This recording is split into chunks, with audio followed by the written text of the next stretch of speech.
to the Renegade Society radio show. This week, we have a fantastic guest with us. You all get to experience a double Sarah show.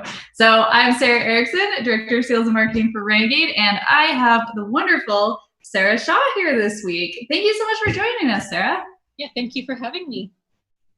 It's going to be fun. So we have a lot to talk about. But before we chat about TikTok and board games and elephants and everything else, I do want to tell all of our viewers just a few short, important notes. One, Sarah is amazing and has lots of cool stuff to tell us, so I assume that you will all have fantastic questions for her. If you would like to ask her anything, please put your questions in the chat, and we will get to those near the end of the show. So think about that and let us know. Also, we do have a giveaway going on this week as usual. And this week we're giving away a copy of Altiplano, and 2 runners-up will get 1 copy of Stellar each. So make sure you listen, and then about halfway through the show, we're going to give you the code words so that you can fill out the form and get registered for a chance to win. It'll be very exciting. Also, another thing going on at Renegade this week, you may have noticed, if you've been watching any of our social media, that we just launched our most recent Kickstarter for Vampire the Masquerade Rivals expandable card game. And we just today announced that we are revealing all of our stretch goals. So there's a crazy amount of cool stuff to go and check out on that campaign page. So go to vampirerivals.com, and there will be a link to the Kickstarter. That's all of the news this week. So Sarah, how are you? I'm good, thank you. How are you? Good. And we wanted to chat with you today because there's a lot of crazy stuff going on in the world around TikTok, and it's a social media platform that honestly I haven't gotten a lot of experience with, and I want to know more about it. So tell us about a little bit about what you do in this board game world and how you're involved. Yeah, so I started making 1-minute overviews of board games on TikTok. So TikTok has a limit where your video can only be 59 seconds long. So after I made 2 videos, my 3rd video, I had so much information to cram into a video. So it kind of became like a challenge. How can I talk about awkward guests in 59 seconds? And I did it. So then every video after that was like a new challenge, like a new board game, a new challenge. And I like TikTok because I like adding in stickers that kind of go with the theme of the board game. So I'll usually just add in some text like the title of the board game and then some stickers on the bottom.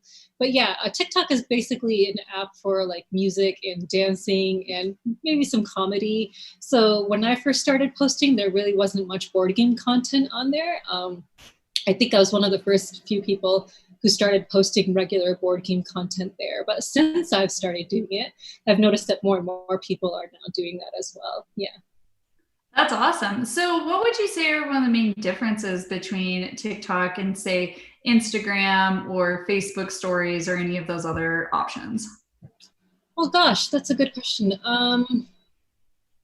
Well, generally speaking, TikTok is very much, goes by trends. So there's like a new trend like every couple of days, it seems like. That doesn't so much apply to me. I do know that the new people who are on TikTok doing board game content are trying to incorporate those trends into their videos a bit more, but like TikTok is very much, you have to stay on top of it, because if you post a video of like a song that was popular like 2 weeks ago, you're not going to get that many views, I think.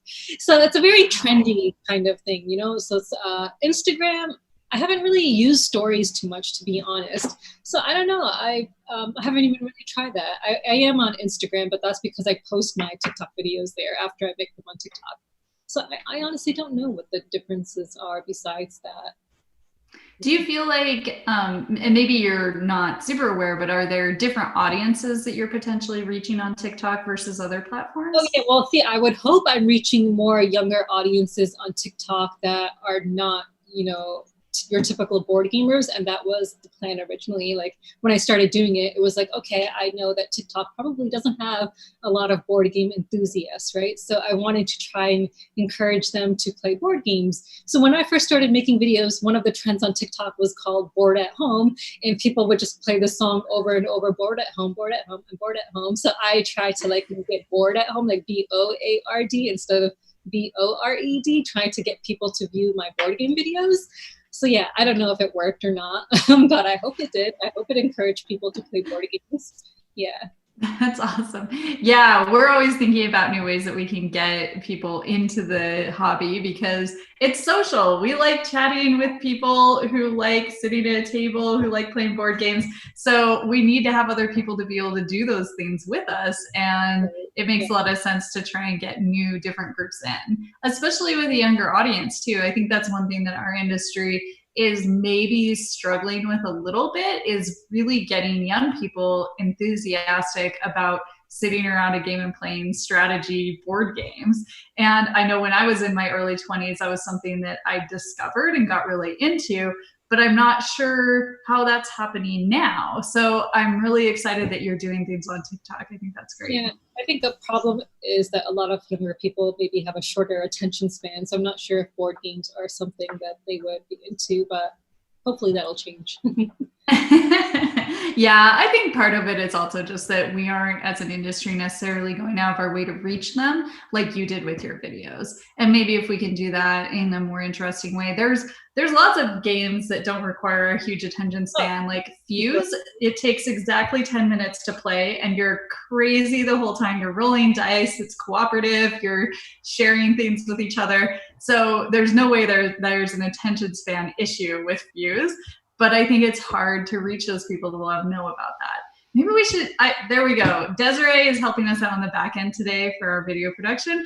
Desiree, I think you and I need to make a Fuse TikTok video. It'll be exciting. Awesome. So I was also really interested when I was chatting with you before this call started. You said that you have a really interesting professional life that I think leads you really well into what you're doing with TikTok. Do you want to tell us a little bit about what you do professionally? Sure. So I'm an attorney. More specifically, I'm a legal aid attorney. So we provide legal services to people who can't afford an attorney otherwise. So they have to, be at a certain income level to qualify for our services. And more specifically than that, I am a housing attorney. So I help people who are about to be evicted or lose their housing benefits. So of course, during the time of COVID, I've been very busy with that. And once the moratorium on evictions is lifted, I will be swamped with court cases.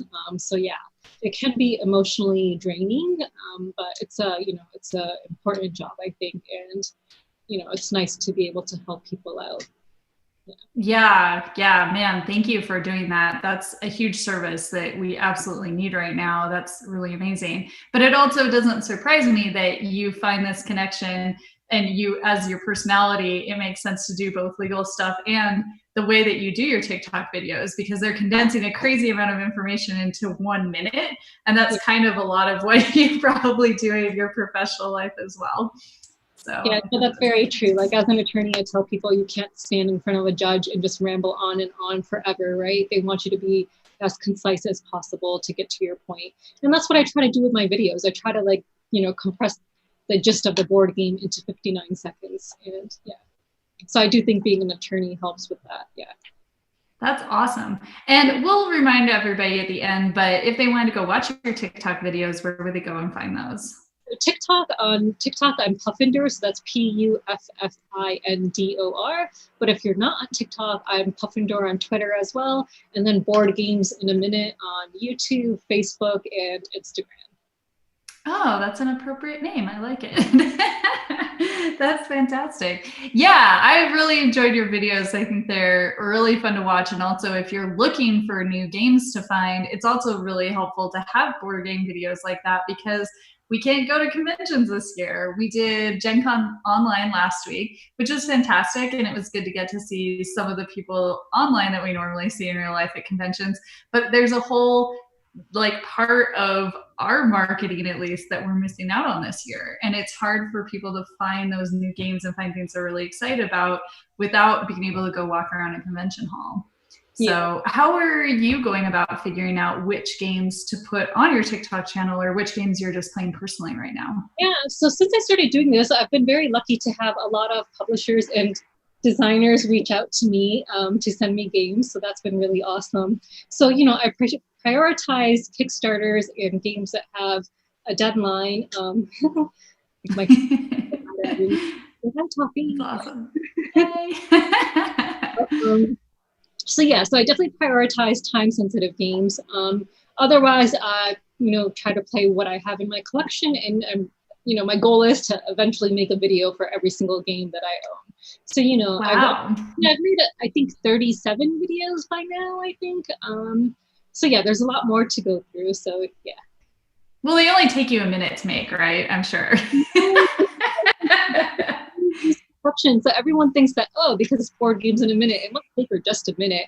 It can take me a minimum of an hour to make just the video, because I think what people don't realize is I don't do any post editing, right? So when I want to try and get one video perfect, I have to, I refine it as I go along. So I might stumble over my words, and as I'm making the videos, I realize, okay, I don't need to show these components. I do need to show these ones. So it does take time. It ends up taking me multiple takes before I am satisfied with a video enough to post it. Yeah. That's not surprising at all, actually. They're very polished. I can't imagine anybody doing that in one take.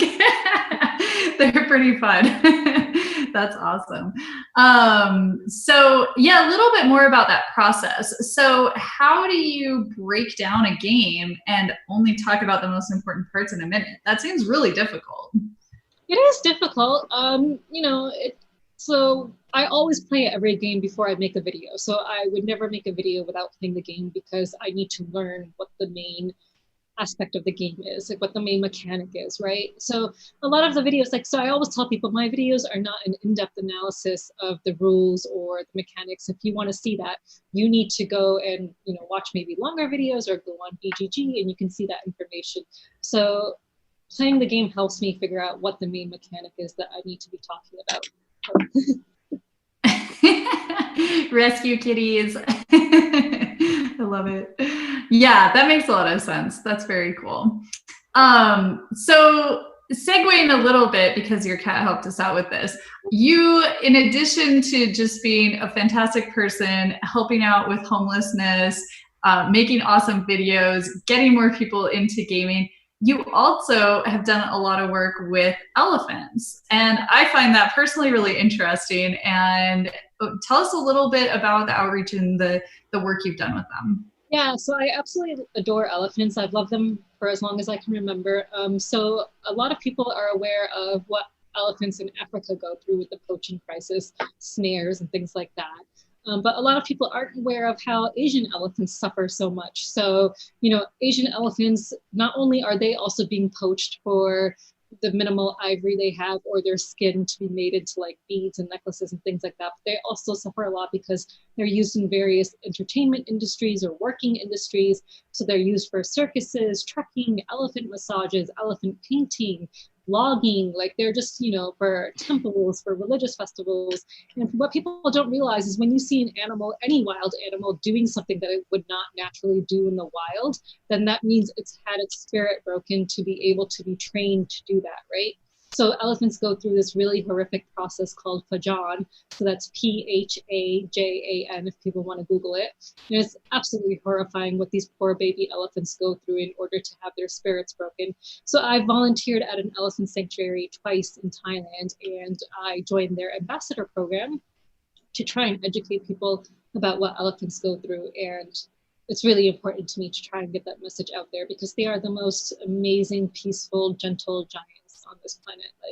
And they're, more humane than so many humans on this earth. And so the fact that they suffer immensely is just utterly heartbreaking. And I don't know how anyone would want to partake in those activities that abuse them. It's just really sad. So if people are interested, you can go to saveelephantfoundation.org. The sanctuary is run by this amazing woman named Lek Taylor and her husband, and they run a number of sanctuaries in Thailand. So yeah, go check them out. Yeah. That's awesome. Yeah, I hope everybody does, because that is really important. I think there's just not a lot of awareness, like you said. And in board games, we're always talking about like awareness, trying to get the word out about our hobby, but that's just so that we can all play games and have fun. So it's important to think about what real issues there are out in the world and how we can help occasionally. Yeah. That's pretty awesome. Okay, random question. Are there any fantastic games we should all be playing that have to do with elephants? Gosh, that have to do with elephants? Not that I'm aware of, to be honest, but I hope to one day publish my own. So I'm working on a worker placement about rescuing elephants. It's, in very early stages.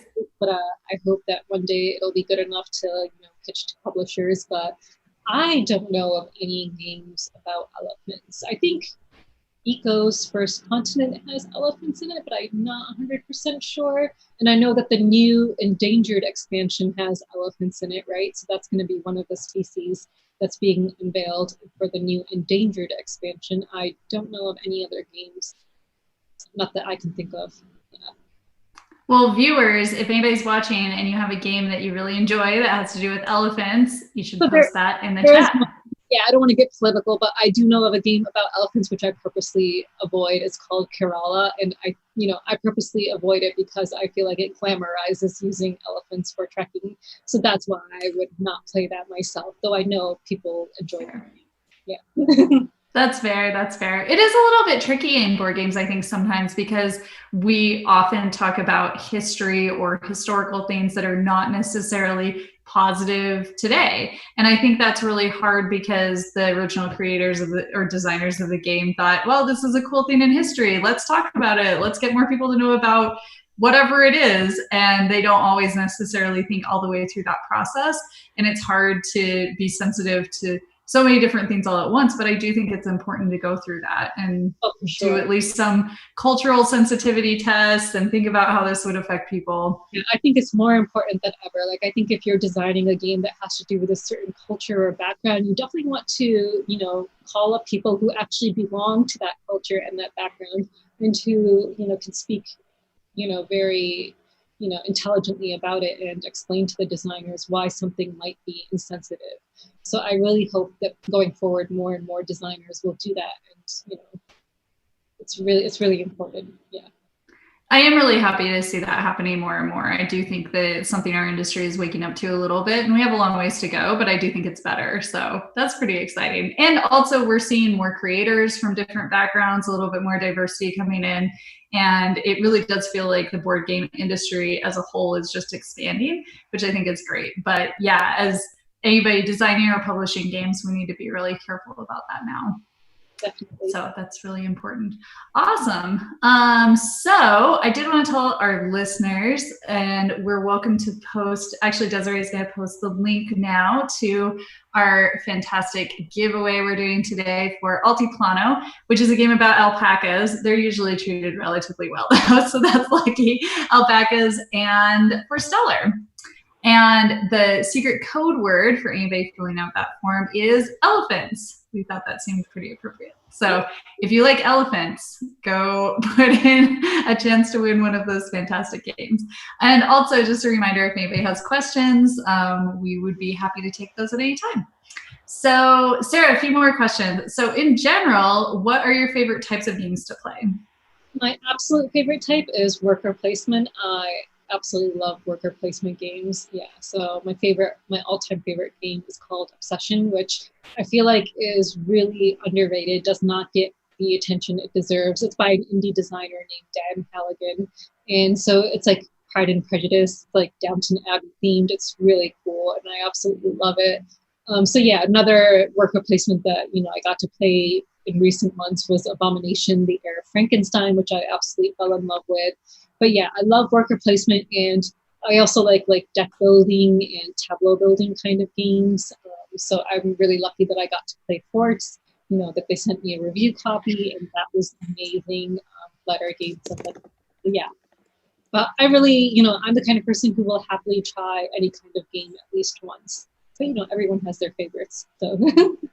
Yeah, for sure. That's funny you mentioned Abomination. That's actually by one of our Renegade staff members, Dan Blanchett. He did a whole bunch of work with us on Vampire, and he leads up our playtesting group and does development with us. And he's working on a whole bunch of fun stuff right now. So that's cool that you got to play his game. It's awesome. Oh, I love Abomination. It's so good. Yeah.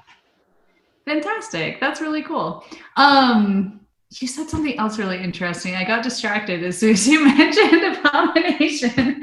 So you like worker placement games. Oh, I remember. So have you been able to play games, or have you found it harder to do that with all the health crisis that's going on right now? So in the beginning, it was definitely difficult, right? So in the beginning, I was doing a lot of online gaming at Board Game Arena and doing a lot of games over video chat with people. But since things got better, so I live in Ithaca, which actually was one of the best places in the country in terms of COVID management. So a few friends and I who we know, we've all been, wearing masks and washing our hands and being careful, social distancing. So we feel comfortable enough to meet up with each other and play board games. I just hope it continues to stay good in this area because I know that all the students for Cornell have started coming back. So I just hope that the club manages to stay, keep its status of being COVID free, or, we were COVID free for quite some time. So I don't know if we'll stay that way, but yeah, so lately I've been playing games with people in person, and I just hope it can stay that way because there's nothing like playing an actual board game. So yeah, definitely. We had a group that was playing online games, playing on Tabletopia and Tabletop Arena and all that for a while, and it's not quite the same. We love it. It's great that we have an option, and we appreciate that it's there, that it keeps us safe. But yeah, it's not. It's not the same.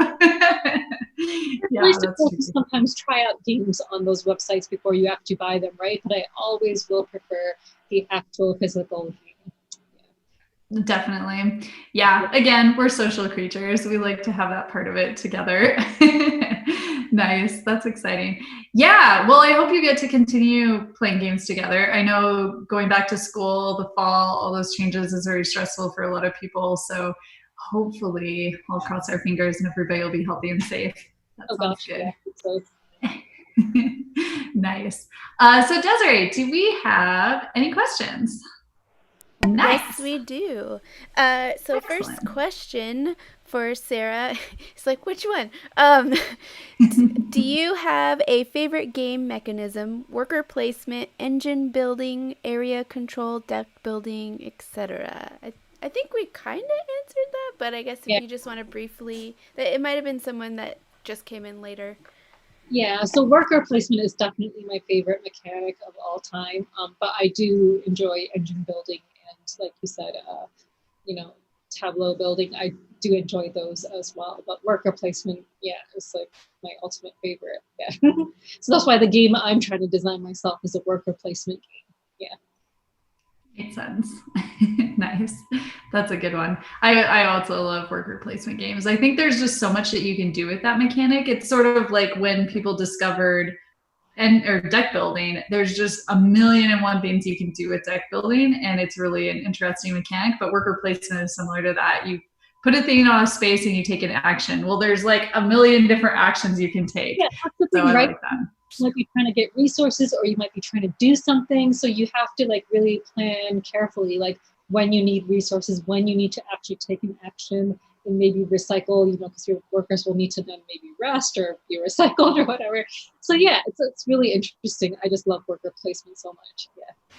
That's one thing that I really love about all of Garfield games. It's starting with Raiders of the North Sea, Architects of the West Kingdom. Every time it's a worker placement game that does something just totally different that you didn't think of as a worker placement game in the past. And I find that really interesting and enjoyable, especially Raiders, like just being able to put a worker down, do the thing, but then take a worker off and do something different. And that's the only two actions you get each turn. I think that was a really simple and elegant idea.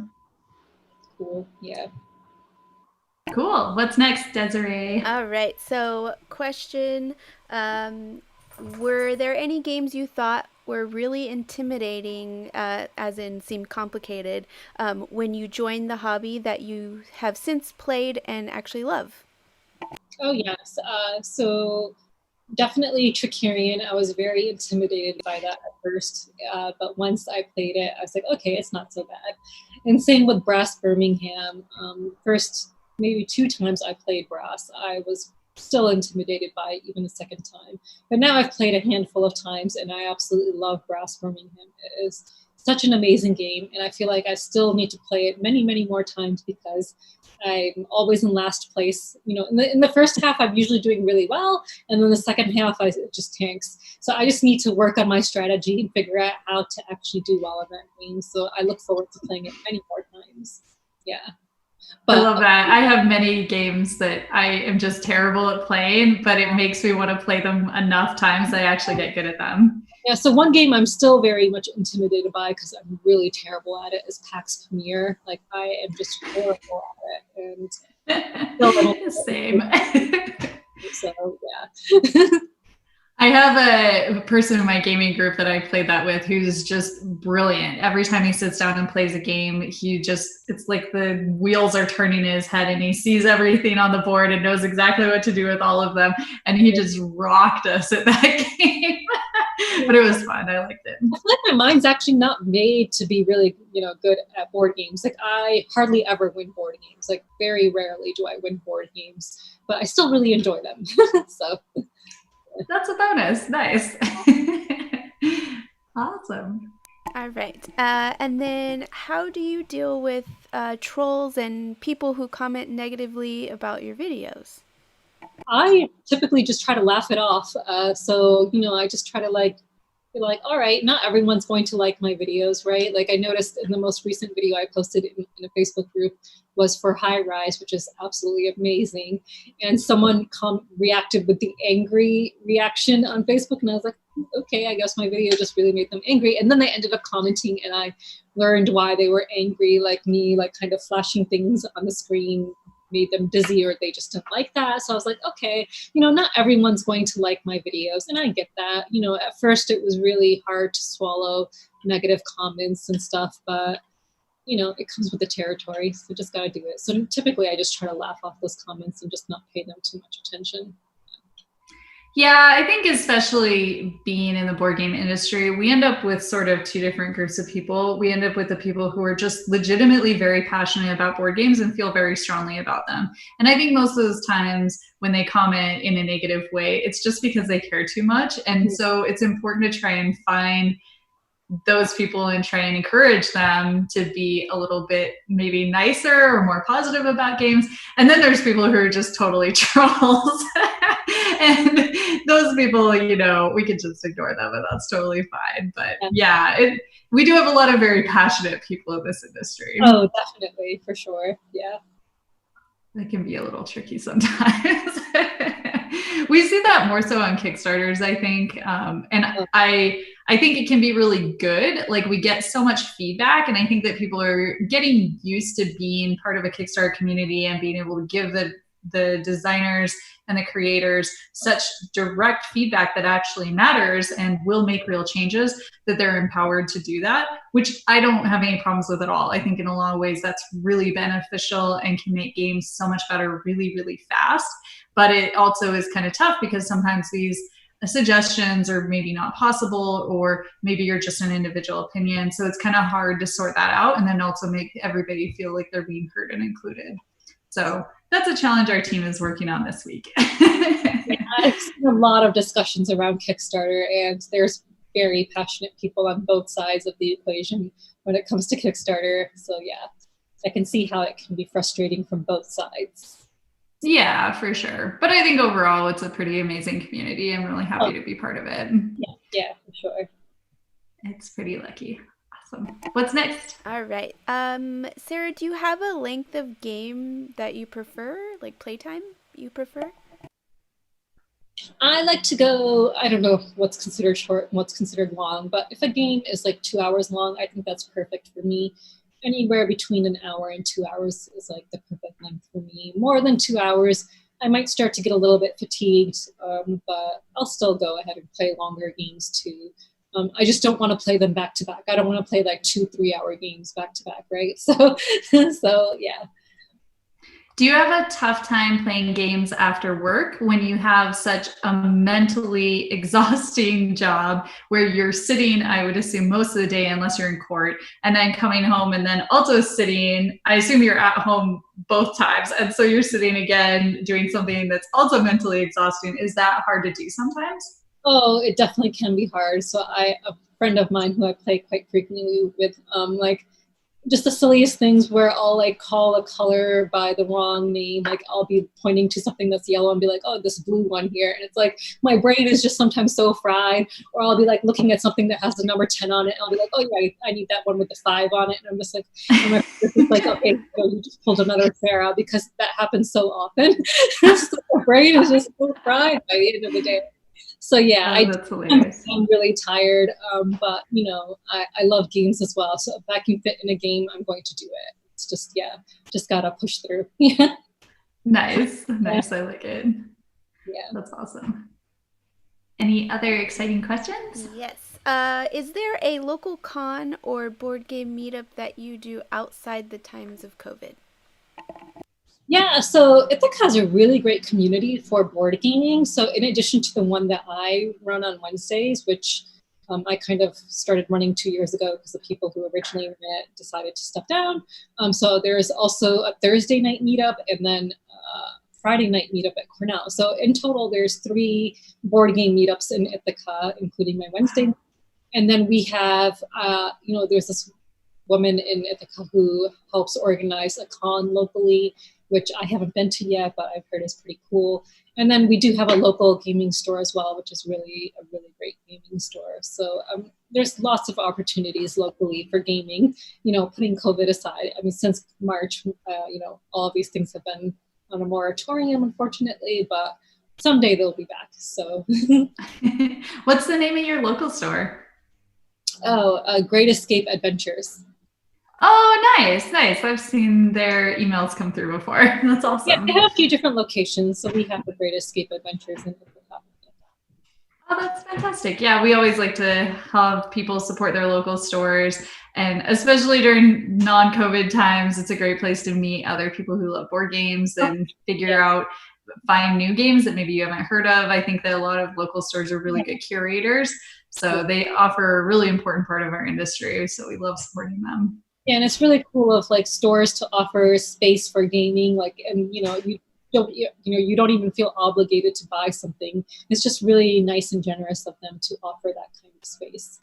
Yeah. Yeah, I can't really think of a lot of other industries that have something equivalent to that, because even if you're talking about just cafes, which are probably the most similar in that respect, you really don't spend that much time in a cafe. You don't usually have such a huge group of people taking up so much of the space in that little tiny area. So board game stores are pretty unusual that way. It's really cool that we get to have those.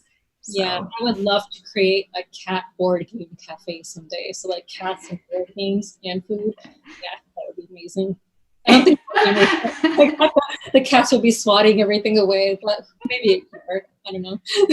You just have to have boxes ready to trap the cats because they always want to be in a box. That is true. Yes, that's a good idea. So it could work. Yes. There are no problems with this plan at all, obviously. Actually, if you're ever in Austin, Texas, the store down there, Dragon's Lair, does have at least one store cat most of the time. Really? At least every time I've been in there.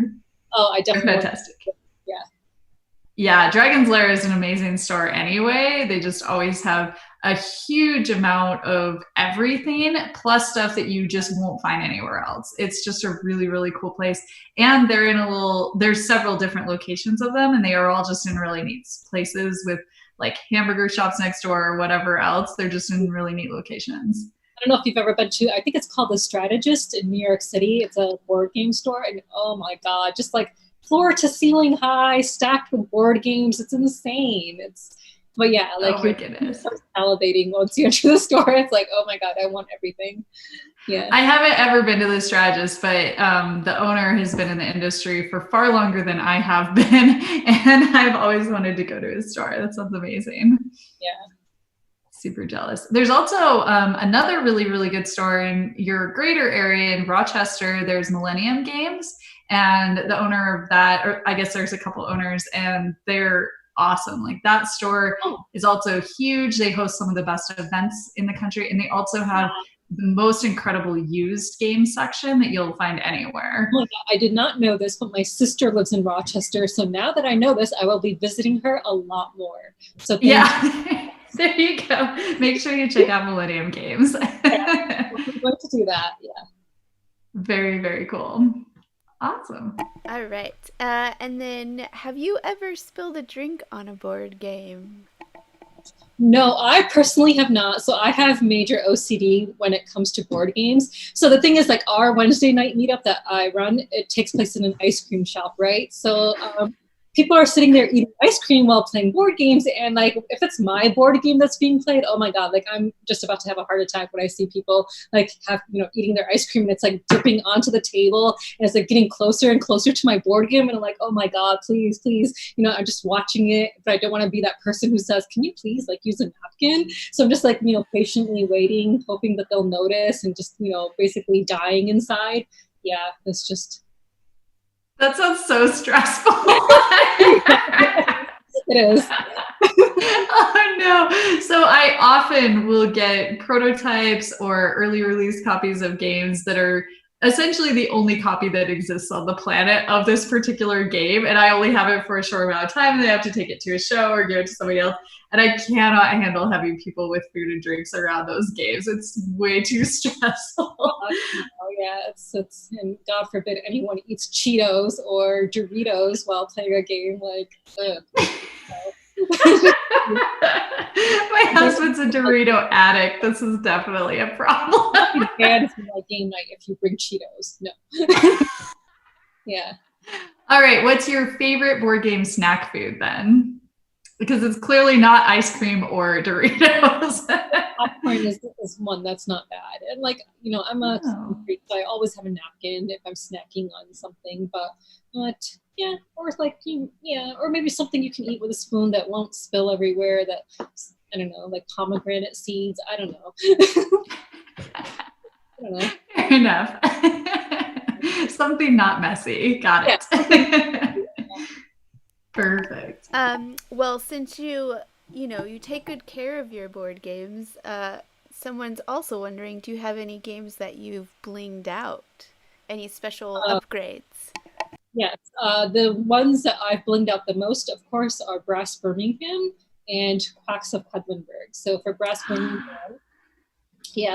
Birmingham, I bought the upgraded tokens from Etsy that someone was selling. And I already have the deluxe edition of Brass Birmingham with the really nice iron clays for the money, which are amazing. So, that game's pretty heavy, like actually weight-wise, like physical weight. And then Quacks of Quedlinburg, I blinged out with also some custom tokens from Etsy. They're not the ones that you get from BGG, like those bits. They are the ones where you can push the token in. And I really like them. They're really chunky. And like, when you're mixing them around in the bag, it's just really... I like the feel of it. Like they just look amazing on the board. Like just really good. Yeah. That's really interesting. I was aware of the ones that BGG is making because they use the same process that we make for our upgraded tokens for things like Vampire or Warp's Edge, actually. But I hadn't heard of the ones where you put a token into something. That's interesting. I don't remember the name of the shop, but they 3D print these tokens and they fit perfectly. Like they're the actual shape of the actual token when you just punch in the cardboard, and they even provide super glue so you can add a drop of glue before doing that. But they're so good. They're really amazing, and I've recommended them to so many people, and so many people have bought them and have been very pleased. Yeah. Interesting. That's really crazy. So I own a hobby store here in Bozeman, Montana, and we have a 3D printer that we've been using to make figures for people playing D&D. And so there's a company called Hero Forge that you can go on there, you design exactly what you want, and then you buy the design, and then you can print it basically one time. And so we've been doing that for anybody who wants to do it for a while. So I'll have to make some token designs. I like that idea. That's a good idea. Sweet. And since you mentioned Quacks, question is Potion Explosion or Quacks of Quedlinburg? Oh gosh, I wish I could answer that, but I haven't played Potion Explosion. So definitely Quacks for me, since I haven't played the other. Sorry.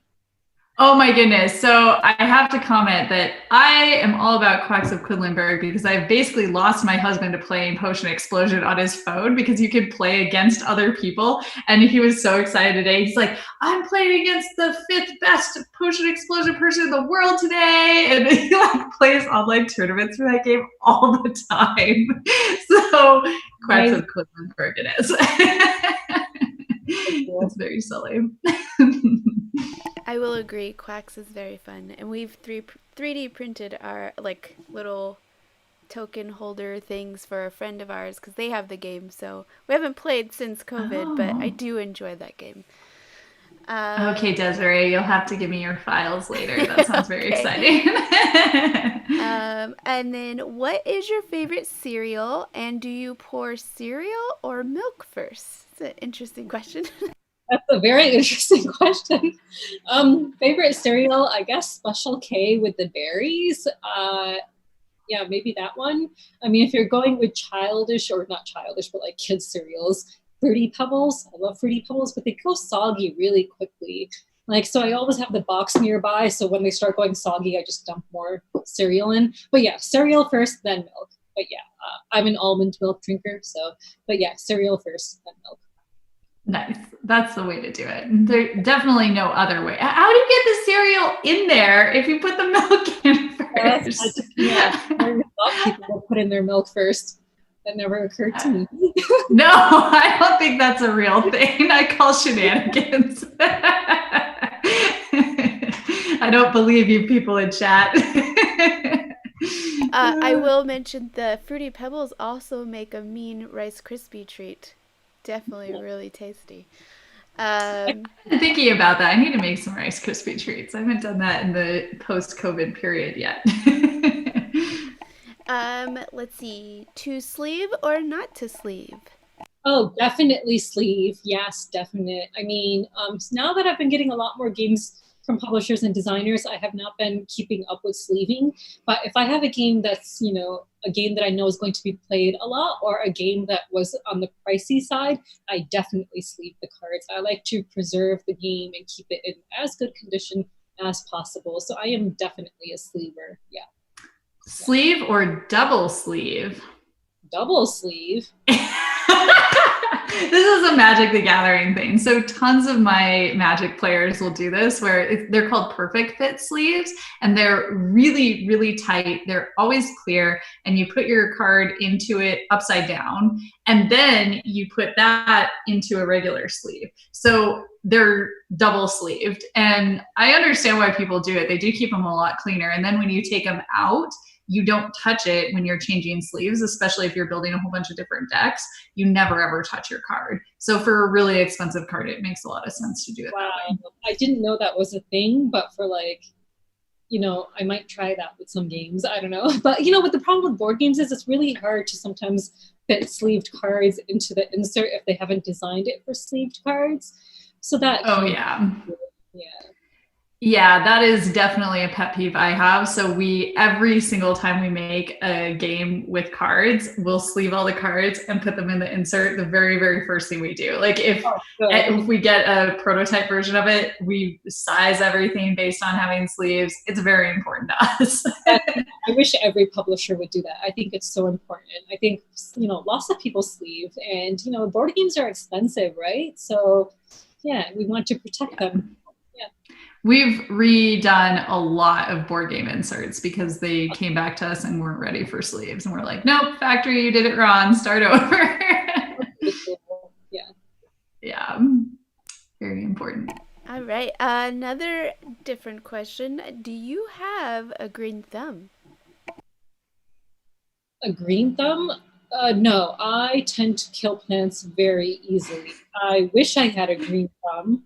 I cannot make anything survive, not even a succulent. Like, you know, a succulent are supposed to be easy, right? And I've even killed off those. I just cannot manage to keep a plant alive. Yeah. I think you need to play succulent, and then maybe you'll true. learn a little bit about it. So yeah, I will play it, and maybe I'll learn something. That's a good idea. Yes. Nice. Well, if anybody in chat has suggestions for me, I have these tomato plants. So my husband built me this awesome extension to our deck, and he built planters into it. And I planted maybe 2 tomatoes, and they're out of control. Like, they're monstrous, like straight out of the Little Shop of Horrors kind of plants now that are humongous. And they're so big that they're like breaking now because they're too huge. And so also I planted a pepper, and one of my tomato plants attacked the pepper, and now it's all squished and not able to see the sun anymore. So if anybody has suggestions for me for tomato recipes, I'm about to be flooded with tomatoes. So I have some some intense success with unfortunate success. Oh, no. Catastrophic success. That's the term I was looking for with my tomatoes this year. That's awesome. I wish I had catastrophic success with mint. I love blending watermelon and adding to it in the summer. That's like my favorite summer drink. So I have to buy it from the store because I cannot grow anything. So I wish I could grow my own mint. Oh, yeah. I have a lot of mint variety plants. So mint is really interesting. You can tell that it's in that family because all of the stems are square. They're not round. So next time you go buy mint, you'll have to check that out. For sure. It's weird. Very cool. I did not know that either.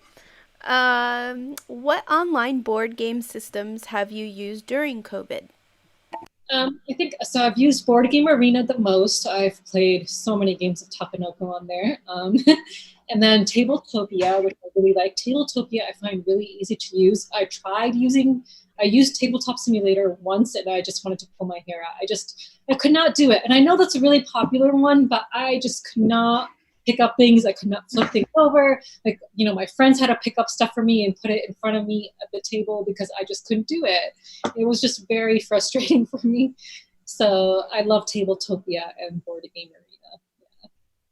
Totally reasonable. We've been using Tabletopia a lot for Gen Con demos and things like that. And there's a little bit of a learning curve, but it seems like most people figure it out pretty quickly. And I like that they're really good also, Tabletopia, about making sure that whoever owns the design of the game has the rights to put it up there. So it's not possible if you don't actually own the rights for the game, you can't just put it up there and have a bunch of people play it for free. They're really careful about it.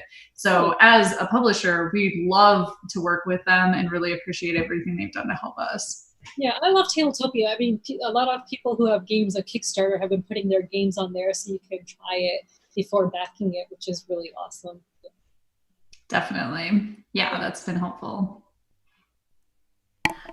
So we have another question, but I did want to mention some of the tomato stuff. Let's see. Panda Angel says tomato sauce, Bloody Marys, salsa. I should make salsa. That's a good idea. Pizza every day. Okay, that's an excellent idea. I'll probably do that. Nice. And then someone actually did mention mint. You should plant them in planters so it doesn't go everywhere. I have heard that too. It will spread everywhere. Well, more mint is fairly a bad thing, right? Mint is amazing. So. I don't know. My tomatoes are really out of control. I learned my lesson. They're seriously pretty wild. Oh, no. All right. So the question was, if there could be any book, film, show, comic, IP that could be turned into a board game, what would you be interested in seeing? That's a good question. God, so many. Oh, that is such a good question. Good one. So one of my favorite series is The Diviners by Libba Bray. It is amazing. It's set in the 1920s New York. And it's about these people who have supernatural powers. If that could be made into a board game, that would be amazing. Another one of my favorite books is called The Watchmaker of Filigree Street by Natasha Pulley. It's a kind of like a steampunk book that takes place in I think it's Edwardian England, London, or is it Victorian? I don't know. But yeah, it's such a good book. So yeah, definitely those two. There's just so many though, honestly. But yeah. That is a really good question. I like it. Nice. Do you ever do any writing? I mean, obviously you're a very creative person. Yeah, no. So for the longest time, my life goal was to write and publish a novel, and I still have ideas in my head. So years ago, I would enter short story contests. And so, so I do actually really enjoy writing, and I have so many ideas in my head, but I'm a perfectionist. So every time I would start writing my novel, if I didn't like it, I would just delete everything and start over. So I just don't get very far. So that's the problem. Probably not. Well, it's probably a good idea you only do 1 minute videos. Oh my God, yeah. I like it. Let's see. Someone also suggests salsa mix. Oh, Mrs. Wage's salsa mix. It's amazing and simple, and you can easily can it in hot water bath on your stove because of all the acid in tomatoes. So nice. That's a good thought. Okay, yeah. Mrs. Wages. Got it. Let's see. Cool. Marvel or DC? Oh God, that's also a tough one. Okay, so I'm gonna like disappoint nerds everywhere. Which one's Batman? I like Batman. DC, there you go. Okay, so there we go. I love Batman. I love the Dark Knight trilogy. Yeah, but I'm not like, I love superhero movies, but I'm obviously, as you can see, not the biggest nerd that I actually don't know which ones go with which, name. So yeah. It's all good. I recently started watching Umbrella Academy. That one's been really fun because it's superheroes in a slightly different sense. Sort of the same way that Watchmen was like superheroes, but different. Yeah. So that's on my list to watch. I just finished a series called Dark on Netflix, which is about the time travel, the German show. So freaking good. It was amazing. I highly recommend it. What I found with shows that take place that are in other languages, it's always better to watch it with subtitles rather than dubbed English, because dubbed English is always, what I found is exaggerated and doesn't match up correctly, and then it just makes it not as good. So I watched Dark with subtitles, and it was mind-blowing. It was so good. That's on my list too. It kept popping up when I was watching Stranger Things. Like every other ad was for Dark. I need to watch that. Yeah, if you like Stranger Things, you will definitely love Dark for sure. Nice. That's exciting. We all need more TV to watch right now, right? Awesome. Let's see. Do you ever start? Or I think they're asking, have you ever started designing a board game, or have you ever thought of designing a board game? Oh, yes. So for several years now, I've had an idea in my mind, and it's evolved. Like, so originally I was like, oh, I'm going to make it a social deduction game. And then I was like, no, it's going to be cooperative. But I finally, about a year ago, settled on worker placement, because I think that goes best with what I have in mind. And actually, Jay Cormier, he's teaching a course this weekend and next weekend about board game design. So it's like a virtual course, which I've signed up for. So he's the guy who designed like In the Hall of the Mountain King and Mind Management, which I backed on Kickstarter several months ago, and I'm so excited about.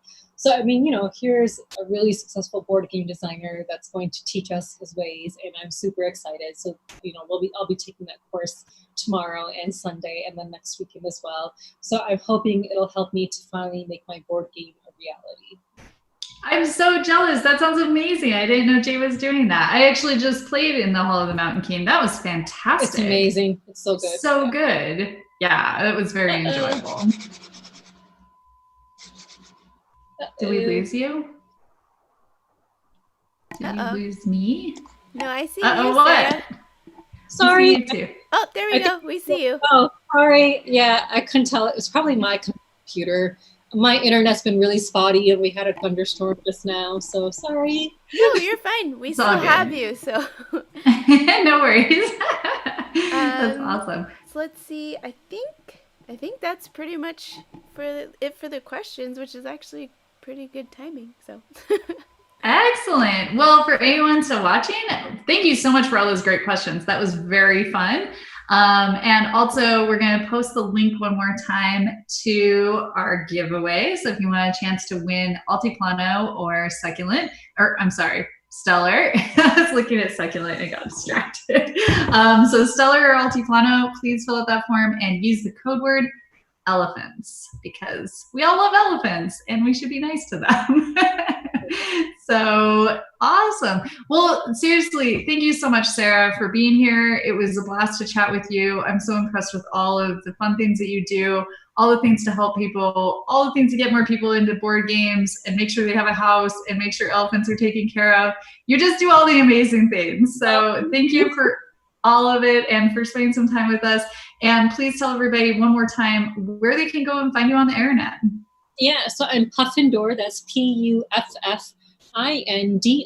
So that's like Hufflepuff and Gryffindor merged together. So that's Puffindor on TikTok and Twitter. And then on YouTube, Facebook, and Instagram, Board Games in a Minute. Board Games in a Minute. That's pretty easy to remember. They should be able to find you. Awesome. Well, thank you for being here. And we will see everyone in chat next week. Oh no, what? Oh, so you guys froze for me again, so I thought I lost you guys.